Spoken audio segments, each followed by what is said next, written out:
ناظرین، ہمارے آج کے مہمان ہیں پنجاب کے صوبائی وزیر برائے سوشل ویلفیئر اور بیت المال سید یاور عباس بخاری صاحب۔ اپنی عید کی مصروفیات کے اوپر وہ کیا کر رہے ہیں اور اس کے علاوہ اپنا پروفیشنل ورک وہ کس طرح سر انجام دے رہے ہیں، اس حوالے سے وہ کیا کہتے ہیں آپ بھی جانیے۔ اچھا بخاری صاحب، عید کی چونکہ چھٹیاں بھی ہیں اور عید بھی ہے، تو ایک تو عید کیسے گزارتے ہیں اور کیسے گزار رہے ہیں؟ بسم اللہ الرحمن الرحیم، اللہم صلی علی محمد وآل محمد وعجل فرجہم۔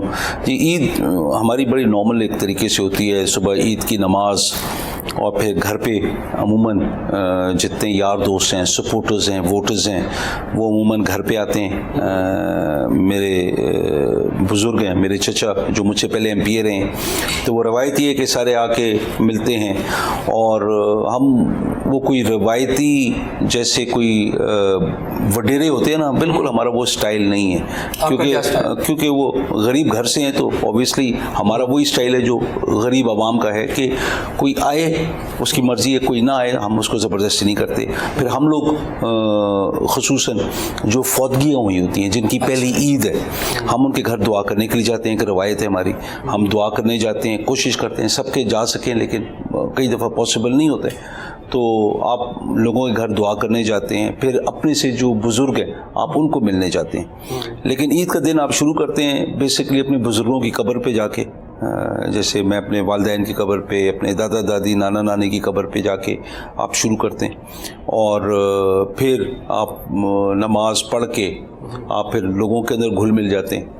اینڈ اگر قربانی کی عید ہے تو پہلا دن نارملی لوگ اپنی قربانیاں کر رہے ہوتے ہیں، جیسے ابھی چھوٹی عید ہے تو پہلا دن ہے کہ لوگ عموماً نماز پڑھ کے سیدھا گھر آئیں گے اور وہ آپ کو ملیں گے، وہ میکسیمم لوگوں کو آپ وہاں پہ مل لیتے ہیں، اور پھر پورا دن ایک سلسلہ چل رہا ہوتا ہے، اور وہ سلسلہ اس لیے نہیں ہوتا ہے کہ کوئی ہمارا MP ہے تو ہم ملنے جا رہے ہیں۔ اللہ گواہ ہمارا رشتہ جو ہے اپنے ووٹر سپورٹر سے وہ بھائیوں والا ہے، جہاں پہ ہم لوگوں کے اوپر جتنی سختی آئیں سیاسی طور پہ، جتنے برے سے برا وقت آیا، لیکن ہمارے ووٹر سپورٹرز ہمیں اس وقت میں بھی نہیں چھوڑا، اور وہ ہمارے ساتھ ایسے کھڑے رہے کہ جن کے بلبوتے پہ آج ہم جو کچھ آپ کے سامنے ہیں، یہ جو کچھ ہم ہیں، یہ ان ووٹر سپورٹرز کی وجہ سے ہیں، کہ جس طریقے سے انہیں پیار دیا، جس طریقے سے سپورٹ کیا، جو میں نے بہت کم دیکھا ہے، ورنہ لوگ عموماً چھوڑ جاتے ہیں۔ تو یہ دن ہمارا ایسے ہی گزرتا ہے۔ بچوں میں بہت کم ٹائم گزر سکتا ہے کیونکہ باہر لوگ زیادہ آتے ہیں، تو اس کے اندر پھر وہ بچے اپنی جگہ ناراض، بیگم اپنی جگہ ناراض تو اس کا وہ جو مسائل ہیں وہ الگ ہیں۔ عید کے حوالے سے اور کیا آپ کی ایکٹیویٹیز ہیں؟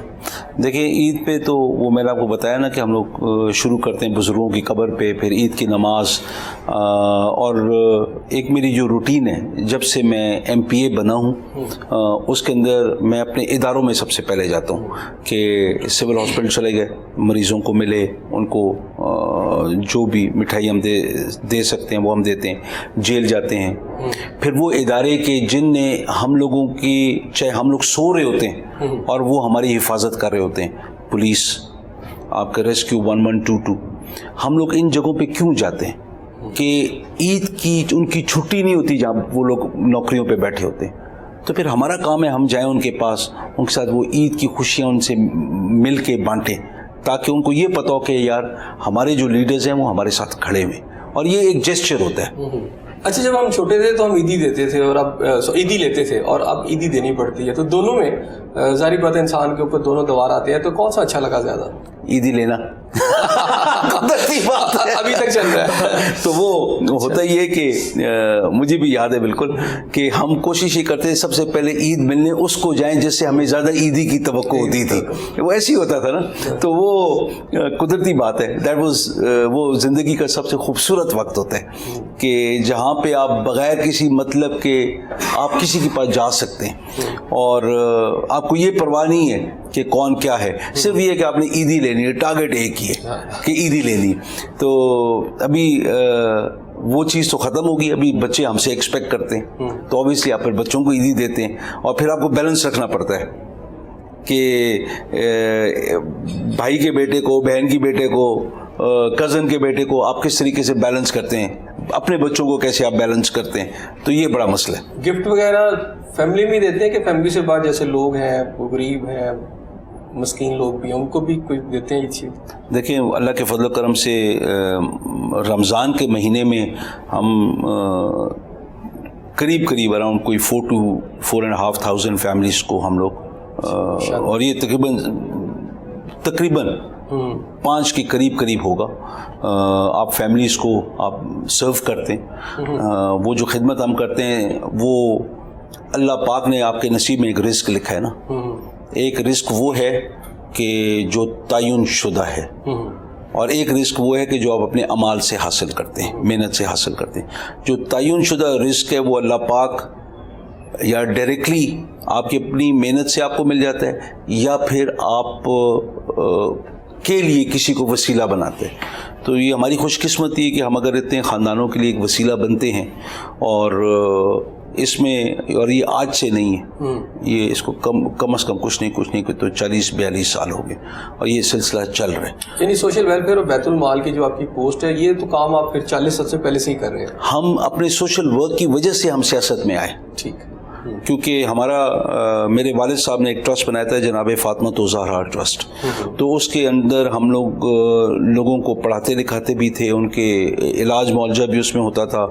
کئی دفعہ لوگوں کے چھتوں کا مسئلہ ہوتا تھا, ان کے گھروں کا مسئلہ ہوتا تھا, مسجدیں, اور اس کے اندر ہم لوگ کبھی نہیں دیکھا کہ کس کی مسجد ہے, کون آیا ہے. اگر کوئی قریبی ہے تو وہ کہتے ہیں پہلے خیش پھر درویش. تو ایسی مسجدوں میں بھی ہم لوگوں نے ہمارا حصہ ڈلا ہوا ہے کہ جس کا اگر علاقے کے لوگوں کو پتہ لگے وہ حیران رہیں گے. لیکن یہ ہے کہ یہ خدا اور ہمارے درمیان ہے. اسے بتانے کا مقصد یہ تھا کہ سوشل ورک ہم کرتے رہتے ہیں. لیکن میں لوگوں کو یہ ریکویسٹ ضرور کروں گا کہ, اور میں اپنے گھر والوں سے یہ میں اس دفعہ میں نے شروع کیے, اپنی عید کو سادہ کریں. سادہ اس لیے کریں کہ جو 2 ڈشوں سے زیادہ تیسری ڈش ہے وہ شاید کسی اور کے لیے زیادہ ضرورت مند کے لیے زیادہ مفید ہو. تو یہ سمجھ کے کہ آپ اپنے بچوں سے لے کر نہیں, چھین کر نہیں, آپ اپنے بچوں کو اگلوں کے بچوں کی خوشیوں میں شامل کر رہے ہیں. اور یہ اللہ پاک سے ایک نیت کریں, اللہ پاک سے ایک سودا کریں اور بولے یا اللہ تیری رضا کے لیے ہم یہ کر رہے ہیں. اور آپ دیکھیں گے کہ آپ کے گھروں میں برکت بھی ہوگی, آپ کے بچے جو ہیں وہ پھلیں گے پھولیں گے اور ان کے اندر یہ خوبصورت سوشل سروس کا جو ایک وہ حب ہوتا ہے یا محبت ہوتی ہے وہ اجاگر ہوگی انشاءاللہ تعالیٰ. اچھا, عید کے چونکہ مصروفیات ہے لیکن اس میں کرونا کی آپ کو پتہ وبا بھی ہے اور کہہ تو رہے ہیں کہ کم ہے, تو کرونا کا آپ کو کتنا لگتا ہے کہ امپیکٹ آیا آپ کی ساری ایکٹیویٹیز کی, ایک روایتی عید جو ہم مناتے ہیں؟ میری ایکٹیویٹیز کے اوپر ایفیکٹ کم آیا ہے. اس کی وجہ یہ ہے کہ میں نے ایکٹیویٹیز کا طریقہ کار چینج کیا. ٹھیک. ابھی دیکھیں جب پچھلی دفعہ کرونا آیا تو آپ میرا جو ہوم ڈسٹرکٹ ہے اٹک, آپ وہاں پہ آئیں تو ہمارا کوئی بھی سیاسی لیڈر باہر نہیں نکلا. اچھا.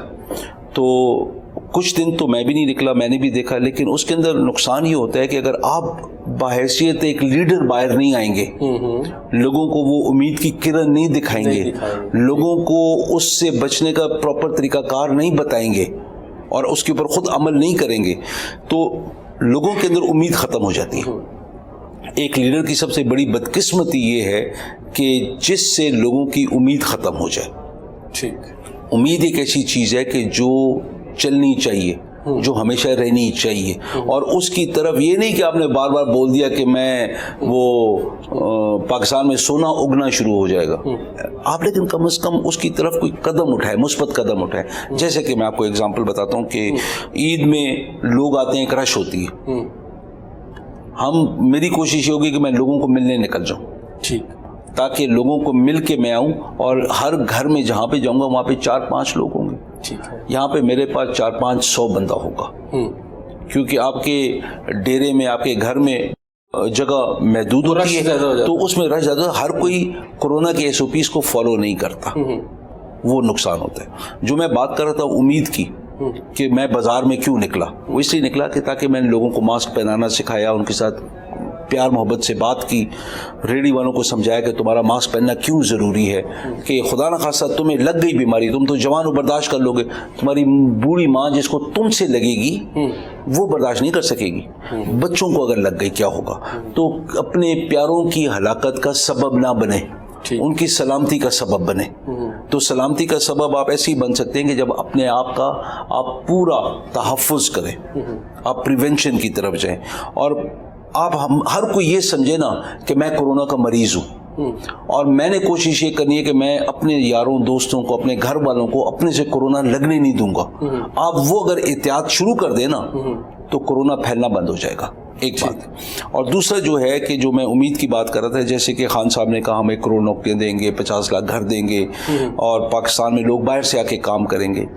دیکھیں اس چیز کو حاصل کرنے کے لیے آپ کے سسٹمز کو سیٹ کرنا بہت ضروری ہے.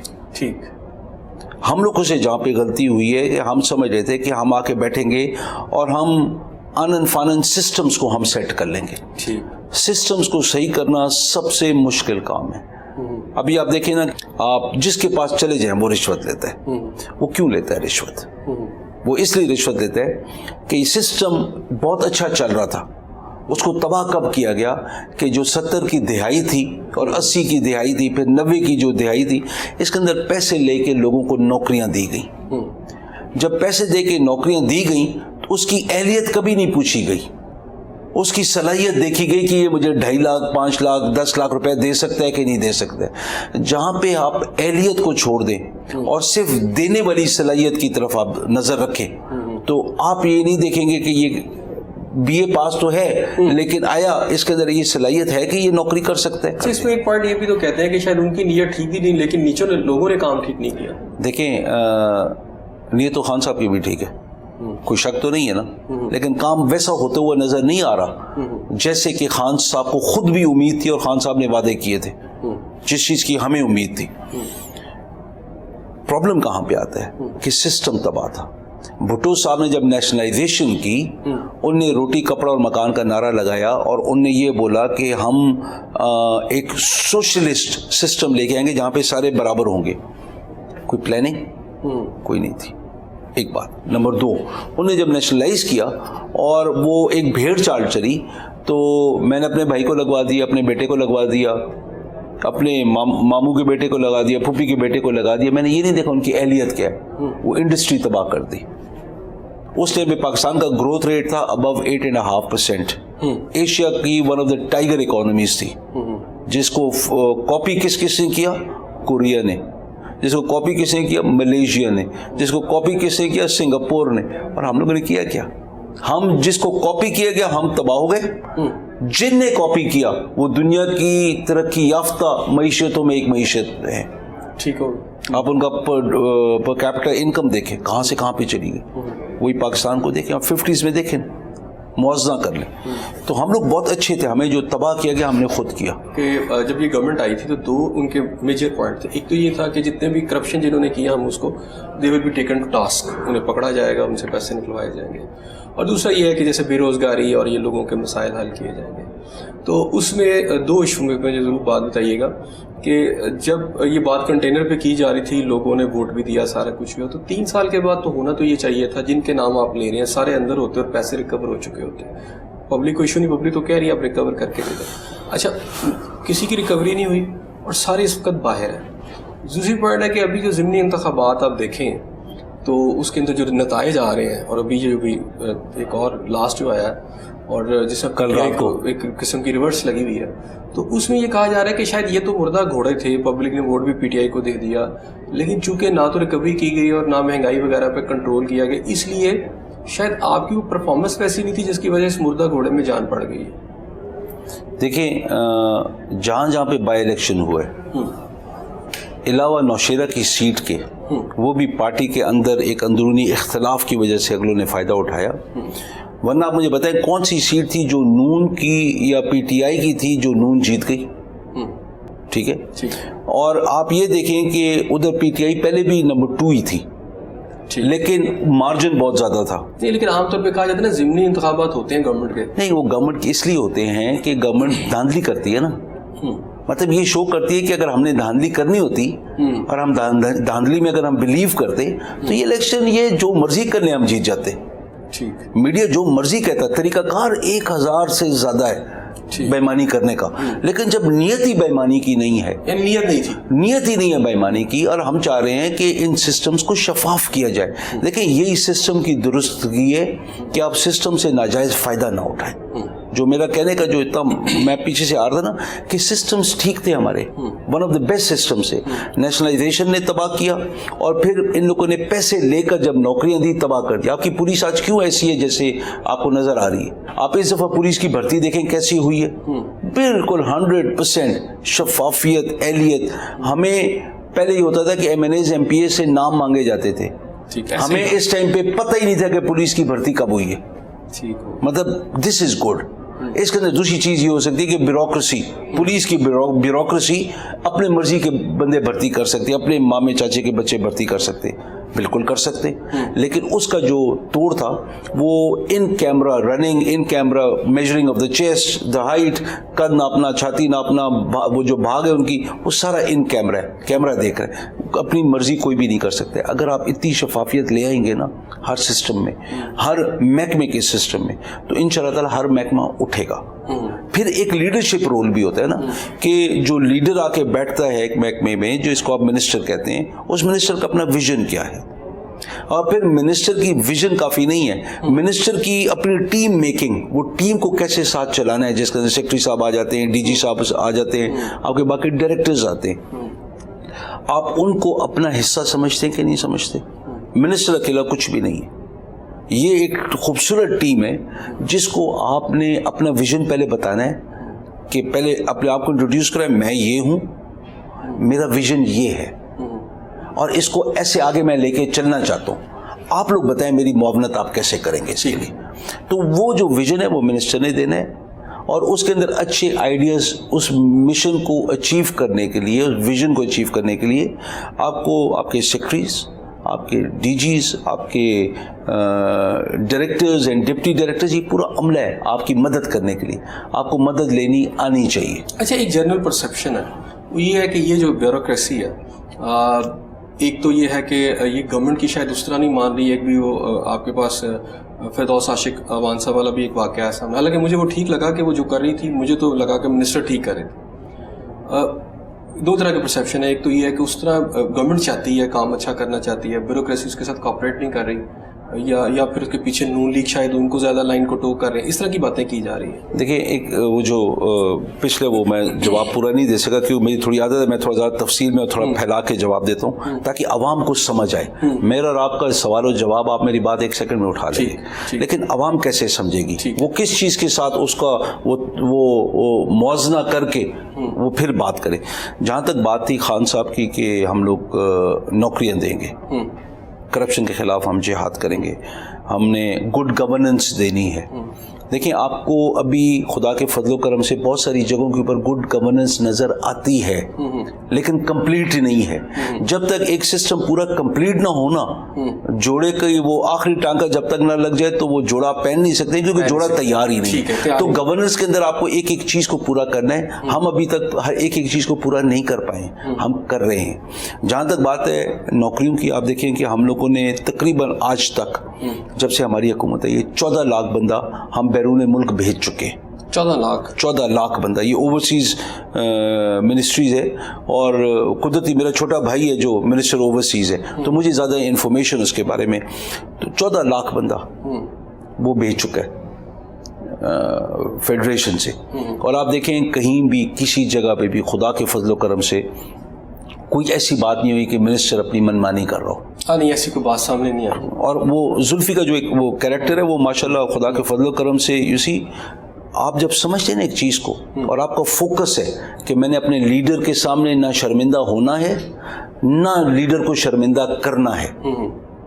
میں اس کی ٹیم کا وہ حصہ ہوں کہ وہ کہیں بھی اٹھا کے لگا دے گا, میں نے اپنا کام کرنا ہے اپنے لیڈر کی خوشی کے لیے, اس کی اور زیادہ پاپولیرٹی کے لیے, تو تب آپ کام بہترین کرتے. تو یہ خدا کے فضل و کرم سے یہ ہوا, آپ کا ٹیررزم ڈبل ہو گیا. اس کے اندر اللہ پاک کی مدد تھی اور آپ لوگوں کی صلاحیت تھی ٹورزم ڈپارٹمنٹ کی, اور اس کے اندر کسی ملک کو اگر ترقی کرنی ہے جیسے چائنا نے کی, سب سے پہلے آپ کے ملک کے اندر رہنے والے اور آپ کے ملک کے باہر رہنے والے آپ کے شہری, سب سے پہلا قدم ان کا ہوتا ہے, پہلا جو بڑا سٹیپ ہے وہ اٹھاتے ہیں, پھر اس کے بعد دنیا آتی ہے. چائنا سب سے بڑا اگزامپل ہے, اور ہمارے لوگوں نے یہ کرنا شروع کر دیا خدا کے فضل و کرم سے. آپ کا پچھلے سال ٹیورزم ڈبل ہو گیا. آپ کے اوورسیز پاکستانی جو پیسہ بھیج رہے ہیں پچھلے 6 یا 7 مہینے سے $2.1 بلین سے زیادہ پیسہ ہر مہینے آ رہا ہے. ٹھیک, یہ اوور آل اگر میں ایئرلی بات کروں کتنا بنتا ہے اس میں؟ یہ تقریباً 25-26 ارب ڈالر پہ بات چلی گئی ہے. حالانکہ یہ پہلے کوئی تھا 18 کے قریب, 18 سے اوپر گئی کبھی نہیں تھا, کبھی نہیں گیا. لیکن جتنا زور ہم لگا رہے ہیں, ریمیٹنس اتنی زیادہ 25 تک. آپ کا جو وہ جو ہے آپ کا آن لائن آپ روشن اکاؤنٹ کہتے ہیں, کیا نام ہے مجھے وہ نام نہیں یاد ہے, آپ دیکھیں وہ بھی 1 بلین کو کراس کر گئے. ٹھیک, جو ڈپازٹ سے. یہ چیز کیا شو کرتی ہے کہ لیڈرشپ کے اندر لوگوں کا بھروسہ. پاک نبی خاتم الانبیاء کی سب سے بڑی صفت کیا تھی کہ ہر بندے کو ان کی ذات کے اندر بھروسہ تھا. اگر ہم امت محمدی ہیں تو ہماری اپنی ذاتوں کو ایسے بنانا پڑے گا کہ جیسے ہمارے آقا تھے یا ہمارے آقا ہیں. ہم تو کہتے ہیں وہ تو حاضر ناظر, تو جیسے ہمارے آقا ہیں ہمیں ویسا بننا, ان کے قریب ترین جانا ضروری ہے, ان کی سنت پہ عمل کر کے. ٹھیک ہے نا, اللہ پاک کی دی ہوئی ہدایات جو ہیں اللہ قرآن پاک کی شکل میں وہ پڑھ کے ہمیں سمجھ کے ہمیں ان کے قریب ترین جانا ہے. تو تب تو لوگ دور سے دیکھ کے کہیں گے یہ مسلمان ہیں. تو خان صاحب کی ذات کے اندر بھروسہ اوورسیز پاکستانیز کا, پاکستان میں رہنے والے پاکستانیوں کا, کیونکہ یہ جا کے بھی کام تو کر رہے ہیں اس علاقوں میں جہاں پہ وہ علاقے کھولے گئے. جہاں پہ سب سے بڑا مسئلہ آتا ہے خان صاحب کی ذات کا کہ مہنگائی کنٹرول نہیں ہو رہی, مہنگائی بہت زیادہ ہو گئی. تو اگر جو بھی بندہ یہ میرا یہ انٹرویو دیکھ رہا ہے, آپ دنیا کے ساتھ موازنہ کر لیں, دنیا میں کھانے پینے کی جو اشیاء ہیں وہ مہنگی ہو گئی ہیں. سعودی عربیہ میں ایک زمانے میں 1 ریال میں 3.5 گیلن یا 3.5 لیٹر پیٹرول ڈلتا تھا. ابھی 3.5 ریال کا وہ لیٹر یا گیلن پیٹرول ڈل رہا ہے. مہنگائی ہو, دنیا کا سب سے بڑا تیل پروڈیوس کرنے والا ملک, اتنی میں سعودی عربیہ کسی سے پتہ کر لیں کہ فری. بخاری سے اس میں دیکھیں نا چینی والی لائنیں نہیں لگی ہیں, آٹے کی لائنیں نہیں. میں آپ کو اس طرف آتا ہوں کیونکہ یہ مہنگائی ہے. ٹھیک ہے نا, پھر وہ والی چیز کو میں کٹ شارٹ کرتا ہوں, پھر ادھر فوراً آتا ہوں. جو لائنیں لگتی ہیں نا یہ بیڈ گورننس ہے, یہ نااہلی آتی ہے حکومت کی کہ لائنیں کیوں لگی ہیں. یہ نارملی یہی پرسیپشن لوگ دیتے ہیں نا کہ حکومت کی نااہلی ہے. میں اس سے اختلاف نہیں کرتا. ٹھیک, میں اتفاق اس لیے کرتا ہوں کہ ہمیں جو سسٹم دیا گیا اور جس سسٹم کو ہم ٹھیک کرنے میں یہاں تک پہنچ چکے ہیں کہ جہاں پہ چینی کو ہم نے 130 یا 140 روپے کلو تک نہیں پہنچنے دیا. ٹماٹر 450 روپے کلو اگر ہوا تھا تو مجھے بتائیں کہ ہم لوگوں کو کون سے سسٹمز ایسے دیے گئے کہ جہاں پہ ڈیمانڈ اینڈ سپلائی کو سمجھ کے اس کے مطابق آپ نے اپنی ایگریکلچر اینڈ فوڈ منسٹری کو ڈیولپ کیا. کہیں بھی نہیں کیا. ٹماٹر آپ کا پچھلے دنوں ٹی وی کے اوپر دکھا رہے تھے, لڑکانہ میں ایک بندے نے پورا اپنا ٹرک ٹماٹروں کو الٹا دیا زمین کے اوپر کسی وہ کھیت کے اندر. کیوں؟ کہ اس کو قیمت نہیں مل رہی ہے. یہی ٹماٹر 450 روپے کلو تھا. اگر سال در سال یہ ہوتا رہا ہے اور پچھلے 45 سال سے یہ دونوں بدنصیب حکومتیں کرتے رہے ہیں, پیپلز پارٹی والے اور نون والے, ان بدنصیب نااہل لوگوں سے پتہ کریں کہ اتنے عرصہ تم نے حکومت کی ہے, تم نے کیا کیا ڈیمانڈ اینڈ سپلائی کا. لڑکانہ میں پاکستان کا بہترین ٹماٹر اگتا ہے, وہ ٹماٹر ضائع ہو جاتے ہیں. لڑکانہ کے اندر ہماری انڈسٹری ٹماٹو کی نہیں ہونی چاہیے تھی, ٹماٹر کی ہونی چاہیے تھی نا, کیوں نہیں ہے؟ حکومت نے وہاں پہ کیوں نہیں ڈالا؟ وہ شرجیل میمن تو ایک پراپرٹی ایجنٹ سے پراپرٹی ٹائکون بن گیا, کھربوں پتی بن گیا. نہیں, ناٹ نیسیسری. دیکھیں ہر برائی میں اچھائی بھی ہے. ٹھیک ہے نا, بہت سخت طوفان آتا ہے لیکن آخر میں وہ ایک بادل میں سلور لائننگ بھی ہوتی ہے. فصل کو تو تباہ کر سکتا ہے ایک سخت طوفان, لیکن اگر اتنی زیادہ بارشیں ہوں تو آپ کے پانی کے ذخیرے پورے ہو جاتے ہیں. اگلی فصل کے لیے آپ کو ایک امید مل جاتی ہے. یعنی کھنڈرات پہ نہیں عمارتیں بنتی ہیں. میں دیکھیں میں اس بات کے حق میں ہمیشہ مثبت تصویر دیکھتا ہوں. میں اس کے اندر میری کوشش ہوتی ہے کہ کبھی بھی نا امیدی میرے اندر نہ آئے, ورنہ میری جو باتیں ہیں, میری جو باڈی لینگویج ہے, وہ نا امید ہو گئی نا تو میں پھر جو کام جس طریقے سے کروں میں نہیں کر سکوں گا. آپ کبھی بھی نا امید نہ ہو. ابھی مثال کے طور پہ مجھے یہاں ذرا بریک لینی ہے. ناظرین, یاور عباس بخاری صاحب کا کہنا ہے کہ کبھی نا امید نہیں ہونا چاہیے اور مثبت سوچ رکھنی چاہیے. لیکن وقت تو ایک چھوٹے سے بریک کا, یہاں بریک لیتے ہیں اور جب میں بریک کے بعد واپس آؤں گا تو مزید بات کریں گے. ہمارے ساتھ رہیے گا.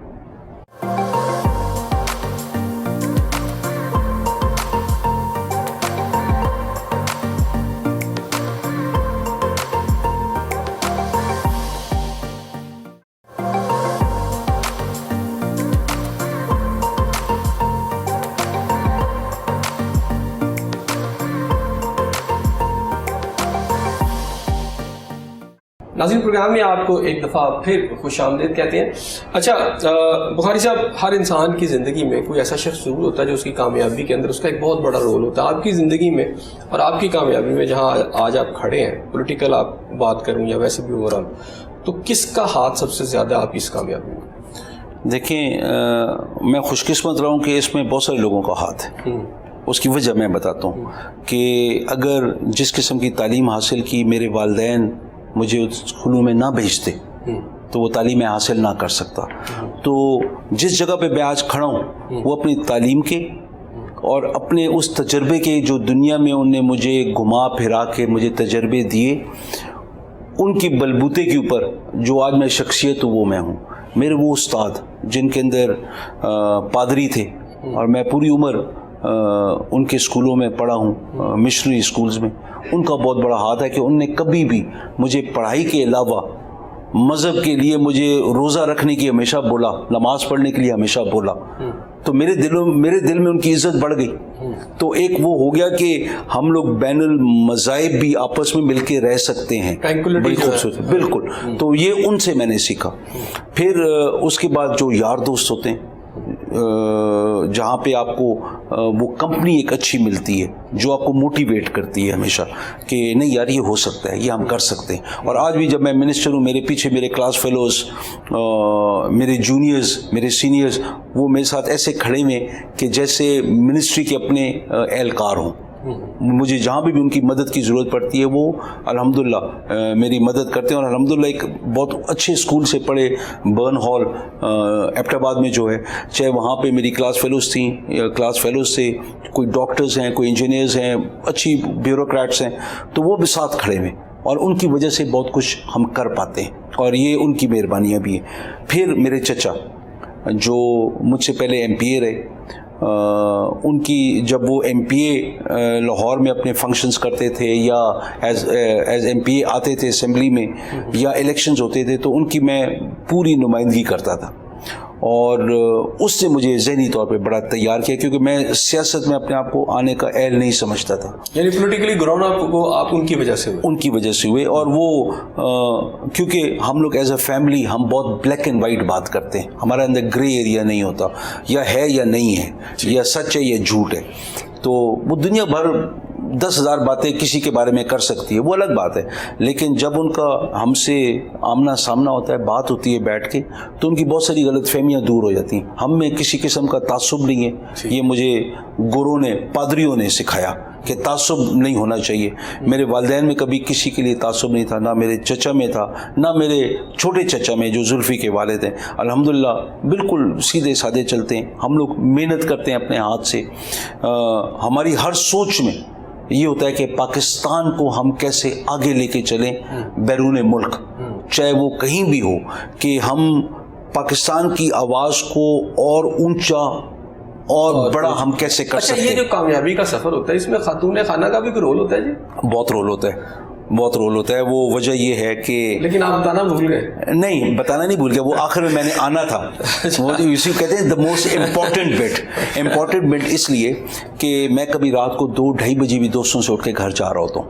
تو اگر بیگم انڈرسٹینڈنگ نہ ہوتی, میں ناراض تو ہوتی ہے, یہ تو انسانی ایک فطرت ہے.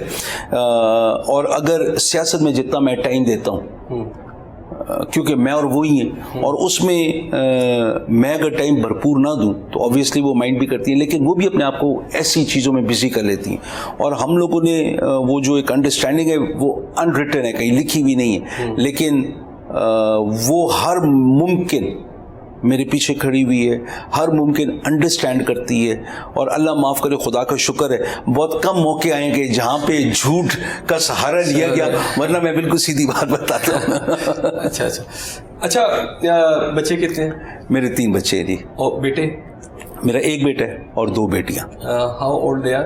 میرے تو ماشاءاللہ شادی شدہ بچے ہیں، میں نانا ہوں. اچھا. میری دونوں بیٹیوں کی شادی ہوئی ہے، اور میری شادی ہوئی تھی میں A لیولز میں تھا. اچھا، اتنی ارلی؟ بہت ارلی شادی ہوئی. تو میرے بچے بہت سارے، کئی لوگوں کو تو یقین بھی نہیں آتا، وہ اگر میری بیٹیاں میرے ساتھ کھڑی ہو تو لگے گا میری بہنیں، مطلب ابھی سفید داڑھی کے ساتھ تو مشکل ہو جاتا ہے کہ لگے، لیکن میری وائف کے ساتھ کھڑی ہو تو بہنیں لگتی ہیں. اور کوئی ان کو میری بیٹیاں ایسے نہیں سمجھے گا، تصور نہیں کرے گا. لیکن الحمدللہ وہ جتنی وہ میری بڑی سپورٹ ہیں، میرے دوستوں کی طرح. اور میں نے ہمیشہ ماحول ایسا رکھا ہے کہ بیٹیاں آ کے کھل کے بات کر سکیں، اور خدا کے فضل و کرم سے اپنے آداب میں، اپنے ٹریڈیشنز میں، ان میں مجھے کبھی بھی ان سے کسی قسم کی شکایت نہیں ہوئی. بچوں کو سیاست میں لائیں گے؟ آنا چاہیں گے تو ضرور آئیں، میں فورس نہیں کروں گا کبھی بھی. اس کی کیا وجہ؟ دیکھیں، ایک بندہ جب اس کا ذہن ایک طرف نہ جاتا ہو، آپ زبردستی لا کے آپ کی اس کے اندر جو صلاحیت ہے جس طرف اس کا ذہن جاتا تھا، آپ اس کو کل کر رہے ہیں. میں اپنے بہن بھائیوں کو ساروں کو یہ کہوں گا، ضروری نہیں ہے کہ آپ سب کے بچے ڈاکٹرز اور انجینئرز اور آرمی آفیسرز بنے یا بیوروکریٹس بنے. اگر گانا گانے والا بننا چاہتے ہیں تو بولیں بہترین گانا گانے والے بنو. میوزیشین بننا چاہتے ہیں بولیں بہترین میوزیشین بنو. پینٹرز بننا چاہتے ہیں بولیں بہترین پینٹرز بنو. آپ ان کو مواقع دیں. ہم جب پاکستان میں اور ہماری جیسی معیشتیں ہیں، ہم لوگ جہاں پہ یہ کہتے ہیں کہ نہیں یہی 3-4 شعبے ہیں، اس کے علاوہ کوئی شعبہ نہیں. شعبے بہت ہیں. دنیا میں لوگ کہاں سے کہاں پہ چلے گئے ہیں. یہ جو لوگ فوٹوز کھینچتے ہیں، آپ ان کی دیکھیں، ارب پتی کئی ہیں ایسے، کیونکہ ان کی فوٹوگرافی اتنی اچھی تھی جس کو ہم لوگ اہمیت ہی بالکل نہیں دیتے. تو ہم لوگوں کو بچوں کی صلاحیت کو دیکھنا چاہیے، بچوں کی خواہش کو دیکھنا چاہیے کہ وہ کیا بننا چاہتے ہیں، اور ہمیں پھر اس کے لیے زبردستی ہمیں سپروائز نہیں کرنا ہے، ہم ان کے لیے فیسیلیٹیٹر بنیں. ٹھیک ہو گیا. اچھا بخاری صاحب، ایجوکیشن کہاں سے حاصل کی؟ میں نے بتایا کہ 11 سال تو میں ادھر ہی رہا. برن ہال میں بورڈنگ میں تھے ہم لوگ، اور بورڈنگ میں بھی ایسی بورڈنگ کے جہاں پہ پہلی کلاس سے ہم شروع ہوئے اور O لیولز تک ہم گئے. اچھا. تو جب وہ آپ وہاں پہ پریپ میں ہوتے ہیں تو وہ ماحول آپ دیکھیں، اور ابھی جہاں پہ ہم ہیں وہ آپ دیکھیں. اس کے بعد پھر میں انگلینڈ چلا گیا. میری پھر وہ بیچلرز میری پروڈکٹ ڈیولپمنٹ میں ہے خدا کے فضل و کرم سے، اور انگلینڈ میں بھی اچھے اسکولوں میں پڑھے، بورڈنگ اسکولوں میں پڑھے، اچھی یونیورسٹی میں پڑھے. لیکن پرابلم کہاں پہ آتا ہے کہ میں سمجھتا ہوں کہ تعلیم یافتہ ہونا کافی نہیں ہے، اس تعلیم کو صحیح استعمال کرنا زیادہ ضروری ہے. تو وہاں پہ بھی بڑا اچھا آپ کے پاس پراسپیکٹس تھے، آپ وہاں پہ ترقی کر سکتے تھے. پاکستان واپسی کیوں؟ میں پاکستان واپس ابھی نہیں آیا. میں پاکستان واپس آیا تھا 1988 میں، اور میں آپ کو کبھی اپنا پاسپورٹ دکھاؤں تو ابھی میرے بھائی وہاں پہ نیشنلز ہیں، برٹش نیشنلز ہیں، اور میرا بھی پروسیس چل رہا تھا ان کے ساتھ ہی. اگر میں رہ جاتا تو وہ ان کے سال بعد یا 1.5 سال بعد میں بھی برٹش نیشنل ہوتا. لیکن اس کی وجہ تھی، میں نے بھائیوں سے بات کی کہ اگر ہم لوگ وہاں پہ رہ جاتے ہمارا پاکستان کے ساتھ لنک ختم ہو جاتا، کیونکہ اپنی زندگی میں آپ مصروف ہو جاتے ہیں نا، تو پھر واپس کیوں آئیں؟ آپ اگر کامیاب ہیں تو آپ ہر 3 مہینے یا 6 مہینے آ سکتے ہیں. آپ کامیاب نہیں ہوں گے تو آپ 5 سال بعد واپس آئیں گے. پیسہ پھر اکٹھا کرنا ہے نا ٹکٹ کے لیے، باقی چیزوں کے لیے. تو وہ ساری چیزیں جب میں نے سوچی تو، اور میری بیٹی بہت چھوٹی تھی، اسکول گوئنگ نہیں تھی، تو میں نے یہ بولا کہ ہمارے دادا پردادا کی قبروں سے لنک ختم ہو جائے گا. کوئی سلام کرنے بھی نہیں آئے گا، ادھر فاتحہ پڑھنے نہیں آئے گا ہم میں سے، ہمارے بچوں میں سے. تو اس ٹائم پہ بیٹھ کے ہم لوگوں نے بڑی سوچ سمجھ کے ایک فیملی ڈیسیشن لی. اینڈ پھر میں اپنا وہ جو اپلیکیشن تھی میں نے اس کو کینسل کروایا اور میں پاکستان آیا کہ میرے بھائیوں کے بچوں کا، میرے بھائیوں کا اور ہمارا یہاں پہ ہونے سے یہ لنک جو ہے وہ ان کا پاکستان کے ساتھ رہے گا، اور ہمیشہ وہ دل میں پاکستانیت جو ہوتی ہے نا وہ ہونی بہت ضروری ہے. بیکاز فوجی خاندان سے، تو فوجی فیملی سے ہونے کا سب سے بڑا یہ ہوتا ہے کہ آپ سمجھتے ہیں کہ مجھ سے بڑا محب وطن ہے ہی کوئی نہیں. حالانکہ ایسے نہیں ہے، ہم سے بڑے بڑے محب وطن بیٹھے ہوئے، لیکن آپ اپنی طرف سے ثابت کرنا چاہتے ہیں میں سب سے بڑا محب وطن میں ہی ہوں. لیکن ایسی بات قطعاً نہیں ہے، مجھ سے بہت بہتر لوگ ہیں، بہت بڑے بڑے محب وطن لوگ ہیں ہم لوگ. لیکن وہ ہوتا ہے نا کہ آپ کہتے ہیں بس میں ہی میں ہوں. یعنی وطن کی محبت آپ کو لے، وطن کی محبت تو اس سے خوبصورت چیز کوئی. دنیا میں کہاں کہاں کا سفر کیا؟ میں نے تقریباً آدھی دنیا کا میں نے سفر کیا، اور بہت ساری دنیا کا سفر میں نے اسکول ٹرپس میں کیا، جس کے اسکول کی طرف سے ہم لوگ جاتے تھے، کالج کی طرف سے. اور پھر بہت ساری جگہوں کا سفر کیا، وہ تو اسٹڈی ٹرپس ہمارے ہوتے تھے. پھر ہمارے ہوتے تھے اسپورٹس ٹرپس، کیونکہ میں کالج میں برنوال میں بھی میں کرکٹ کا کیپٹن تھا. پھر میں ہاکی، فٹ بال، باسکٹ بال، ٹینس، سوئمنگ، یہ ساری اسپورٹس ہو. میں الحمدللہ اسپورٹس مین میں بہت اچھا تھا. تو جب باہر گئے تو وہاں پہ بھی پھر میں وہاں پہ ان کی کالج کی فٹ بال ٹیم میں، ان کی ہاکی ٹیم میں اور ان کی کرکٹ ٹیم میں تھا، سوئمنگ ٹیم میں بھی میں تھا. تو وہ پھر اوبیسلی ہوتا ہے. میں جب پڑھ رہا تھا، اے لیولز کر رہا تھا، تو کیونکہ میرا جو کالج تھا وہ سسیکس میں تھا، سی فٹ کالج. تو جب میں سسیکس میں تھا تو وہاں پہ سسیکس سے کئی دفعہ ہمارے پاس ہفتے میں ایک دفعہ کوچ آتے تھے ہماری بیٹنگ کو درست کرنے، بالنگ کو صحیح کرنے، وہ سوئنگ بال سکھانے کے لیے. تو میں بیٹنگ کر رہا تھا، ایک دو دفعہ انہوں نے میچز دیکھے تو مجھے انہوں نے سلیکٹ کر لیا سسیکس کولٹس کے لیے، جو جونیئر موسٹ ٹیم ہوتی. اور میرا جو ہاؤس ماسٹر تھا میرے فادر کو بڑے خوشی سے کہے، اس ٹائم پہ عمران خان صاحب کیپٹن تھے سسیکس کے، اور میں تقریباً کوئی یہ ملاقات کا سلسلہ آپ کا اسی وقت ہوا؟ نہیں، وہ ایک ہی دفعہ ملاقات ہوئی تھی. وہ تو ہم خان صاحب کو دیکھ کے دھنگ رہ گئے تھے کہ گوریوں سے زیادہ خوبصورت عمران خان تھا. اور میں آپ کو اللہ گواہی حقیقت بتا رہا ہوں، تو ان کا ایک کرشمہ بھی تھا. وہاں پہ لوگ مرتے تھے ہاتھ ملانے کے لیے. آپ دیکھیں نا، یہ خان وہ خان ہے اور سب کچھ چھوڑ کے آ گیا. اور مجھے خوشی ہے کہ میں خان سے پہلے چھوڑ کے آیا. لیکن وہاں پہ وہ میرا جو ہاؤس ماسٹر تھا، میرے والد آئے تو ویکینڈ پہ، تو کہتے ہیں کہ یاور جو ہے اتنا زبردست پلیئر، مجھے اپنی تاریخ میں یاد نہیں ہے کہ اتنا زبردست ہاکی کا اور کرکٹ کا پلیئر ہمارے کالج کو نصیب ہوا. تو یہ انشاءاللہ ایک دن کرکٹ میں انگلینڈ کو کرکٹ میں بھی، کرکٹ ٹیم میں بھی کھیلے گا اور ہاکی ٹیم میں بھی ہوگا. یہ بہت کم پلیئرز ہوتے ہیں جو دو نیشنل ٹیمز میں ہوتے ہیں. تو وہاں پہ کرکٹ تو بہت اچھی تھی، ہاکی اس ٹائم پہ اٹھ رہی تھی، تو اس ٹائم پہ پاکستان کی ہاکی بہت اچھی تھی. تو میرے فادر نے بڑے مسکرا کے، اس کے بعد انگریزی میں بات کر کے، yes yes I am very proud of my son. تو مسکرا کے گھومتے ہیں، مجھے کہتے ہیں گل سو، میں گل ہوں پنجابی چ کرساں لیکن چہرے تے مسکراہٹ رہی سی. یہ جڑا کم ہے نا کرکٹ نہ تے ہاکی نہ، یہ کوئی چنگے لوگوں نہ کم نہیں. تو وہ پنجابی وہاں پھر ہنس ہنس کے اس کو کہتے ہیں ہاں ہاں بالکل ٹھیک ہے. کہتے ہیں خبردار اس طرف گئے. اس دن ساری ہوپ میری کل ہو گئی، کیونکہ آپ والد کے آگے بول ہی نہیں سکتے، اور پھر والد آگے سے فوجی بھی ہو. تو لیکن شوق میں نے رکھا، میں کھیلتا رہا، کلبز میں کھیلتا رہا. پاکستان واپس آیا اپنے یاروں دوستوں کے ساتھ. اپنے میرے حلقے میں زیادہ تر جو میرے دوست ہیں، جو میرے بچپن کے دوست نہیں تھے، وہ دوست ہیں جن کے ساتھ میں کرکٹ کھیلتا رہا. اور جو اسپورٹس مین ہوتا ہے وہ عموماً بڑا فیئر ہوتا ہے، بڑا سیدھا ہوتا ہے، اس کے اندر کوئی زیادہ گھما پھرا کے نہیں ہوتا ہے. میرے اندر ایک جو لوگوں کو مجھ سے گلا ہوتا ہے وہ یہ ہوتا ہے کہ آپ ہاں یا نہ نہیں کرتے.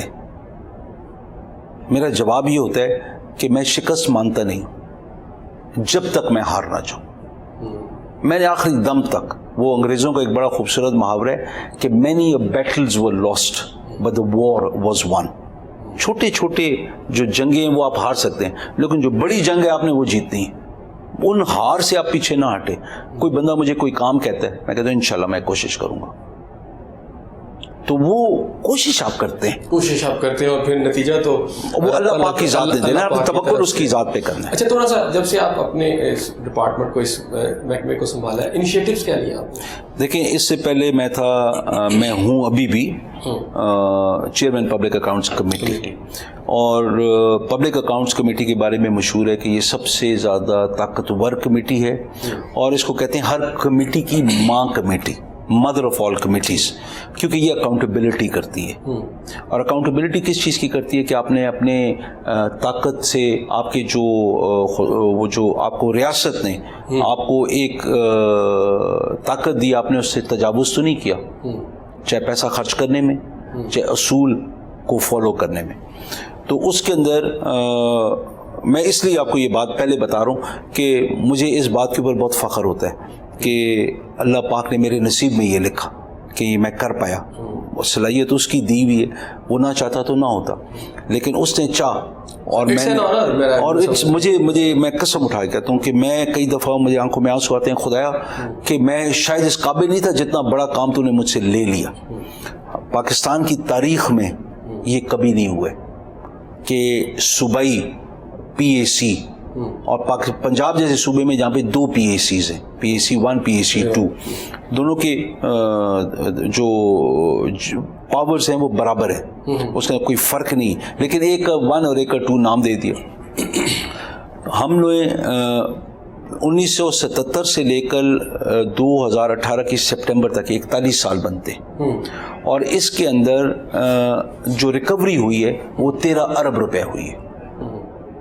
اور اس سے 1977 سے آپ پیچھے چلے جائیں 1947 میں، تو 77 سے پہلے ہماری قوم میں ایمانداری زیادہ تھی، بیوروکریسی میں، ہمارے ٹھیکیداروں میں، تو آڈٹ پیراز کم بنتے تھے، ریکوریز بھی کم ہیں.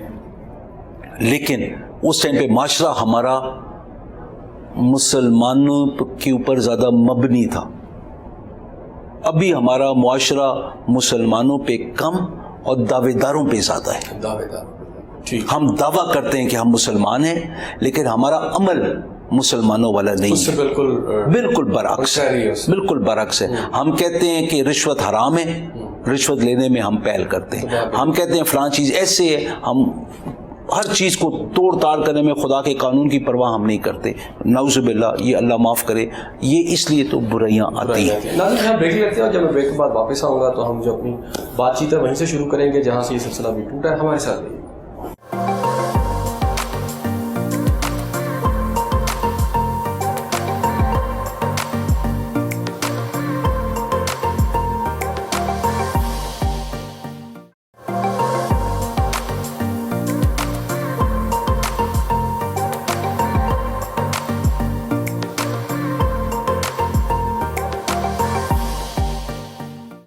ناظرین پروگرام میں آپ کو ایک دفعہ پھر خوش آمدید کہتے ہیں. اچھا اب بات ہو رہی تھی آپ کے انیشیٹوز کی.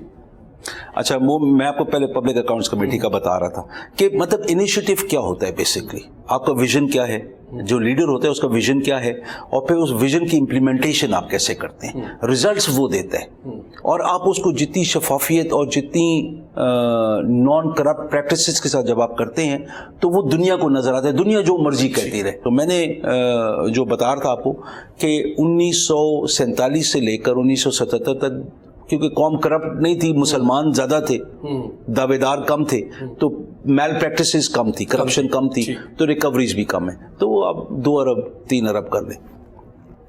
پھر جب 1977 سے لے کے سپٹمبر 2018 تک پورا آوے کا آوے ہی بگڑ چکا تھا، اور بگڑنا شروع ہوا تھا اور بگڑ چکا تھا، تو ہم لوگ مسلمان کم رہ گئے اور دعوے دار زیادہ رہ گئے. تو پھر کرپشن زیادہ ہو گئی.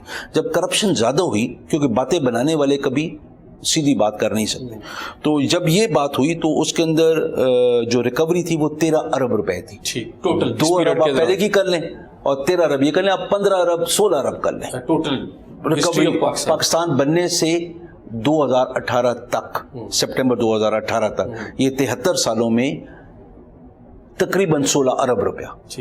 میں نے اپنے پہلے 14 مہینے میں 25 ارب روپیہ ریکور کیا.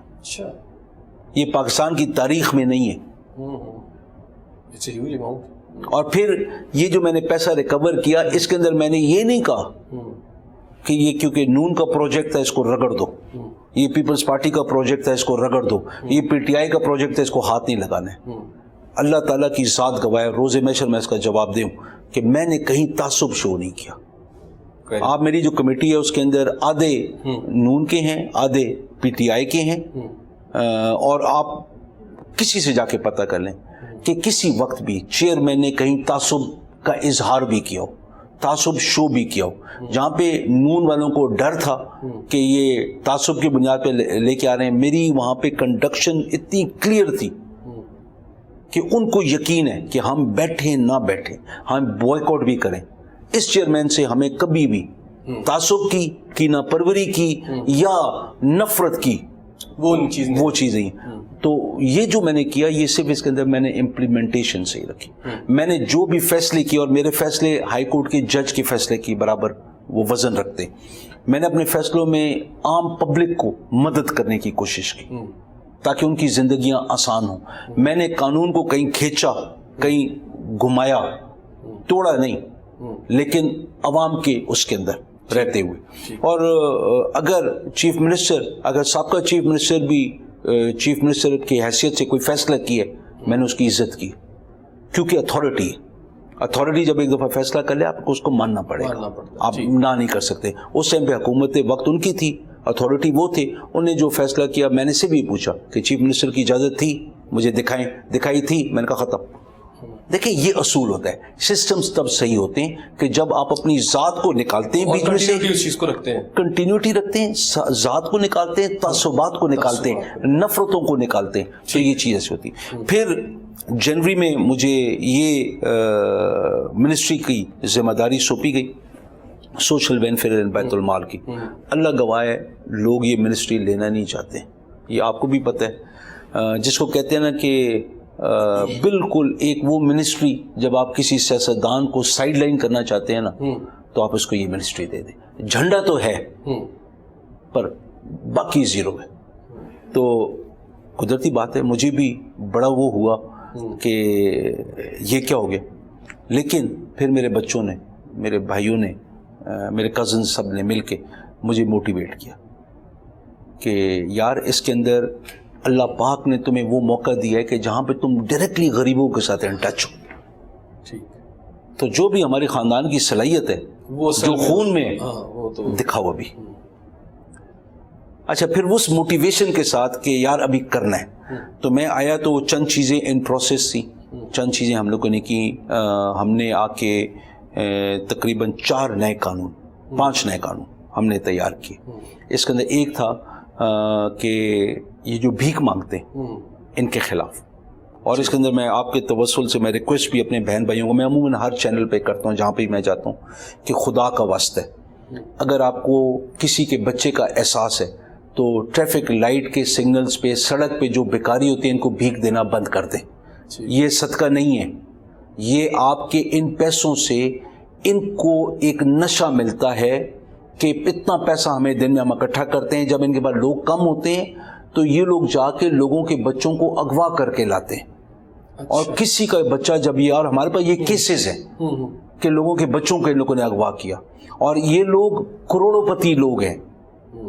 ان کے آپ جو پیچھے ان کے جو مافیا ڈانس جو بدماش بیٹھے ہوئے ہیں, آپ دیکھیں ان کے بچے اچھے سے اچھے اسکولوں میں پڑھتے ہیں, ان کو بہترین گاڑیاں ہیں, اور کئی جگہ تو ان کے پاس لینڈ کروزرز موجود ہیں. آپ جو 10 روپے دے رہے ہیں یا دے رہی ہیں یا 50 یا 100 روپے دے رہے ہیں, یہ جو ہاتھ مروڑا ہوا آپ کو نظر آتا ہے, ٹوٹا ہوا نظر آتا ہے, کٹا ہوا نظر آتا ہے, ان لوگوں نے کئی جگہ تو یہ خود ہاتھ ان کے توڑے, کئی جگہ ان کو خود معذور بنایا. اور خصوصاً ان عورتوں کو آپ دیکھیں جو بھیک مانگ رہی ہیں, جن کے بچے اٹھائے ہوتے ہیں, وہ جتنی مرضی گرمی ہو, جتنی مرضی سردی ہو, وہ بچہ رو نہیں رہا ہوتا ہے, کیونکہ اس کو اتنا نشہ یہ پلاتے ہیں کہ بچہ بے ہوش ہوتا ہے. تو خدا کا واسطہ ہے یہی جو پیسے ہیں آپ اپنے پاس ایک غلہ رکھ لیں, اس کے اندر یہ پیسے ڈالیں, اور مہینے کے آخر میں اپنے محلے میں کوئی غریب ہے, اپنے رشتہ داروں میں کوئی غریب ہے, میں آپ کو ایمانداری کی بات بتا رہا ہوں, کسی عالم سے جا کے پتہ کریں, آپ کا یہ صدقہ نہیں صدقہ ہے جب تک آپ کے غریب رشتہ دار اور پڑوسی آپ کے پاس ہیں اور آپ ان کی مدد نہیں کر رہے.